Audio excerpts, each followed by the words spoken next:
Sa ibang balita, nahihirapan daw ang Department of Health na pigilan ang pagkalat ng tigdas sa bansa. May libre man daw silang bakunang inaalok. May mga ayaw namang magpaturok dahil taliwas daw ito sa kanilang kultura at paniniwala. Makibalita tayo kay Rida Reyes.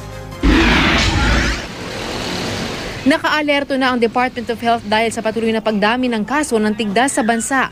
Sa pinakahuling bilang ng DOH, umabot na sa mahigit 1,700 ang nagkakatigdas sa buong bansa, halos 1,000% mas mataas kaysa sa noong 2012. Mahigit 20 na ang namatay. Pinakamataas ang mga naitala sa NCR na may 272 na kaso. Dahil dyan, idineklara na ang measles outbreak sa ilang bahagi ng bansa. Aminado ang DOH, maraming dahilan kung bakit mahirap tuluyang masugpo ang tigdas. Mayroong mga kultura, no, na sila ay nagre-resist, no, ng pagbabakuna.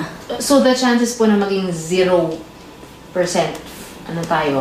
Sa ngayon, hindi talaga for the Philippines. Pero ang nangunguna pa rin dahilan ang kawalan ng tamang impormasyon tungkol sa halaga ng pagbabakuna habang bata pa. In 2004, we had a campaign.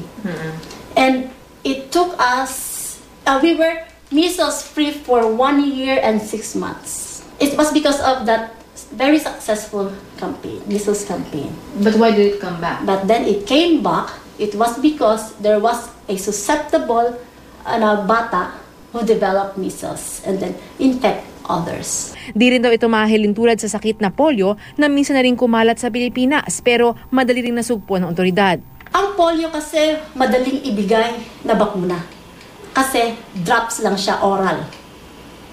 So mabilis siya. Kahit sino, na-train mo lang na volunteer, pwede siyang magpatak. Ang measles kasi injectable.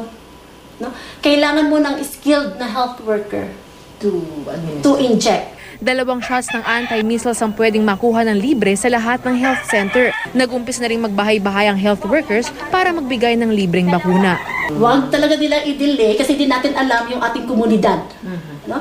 So, kung nasa tamang edad na, dalhin sa health center para sa nararapat na bakuna. Rida Reyes, GMA News.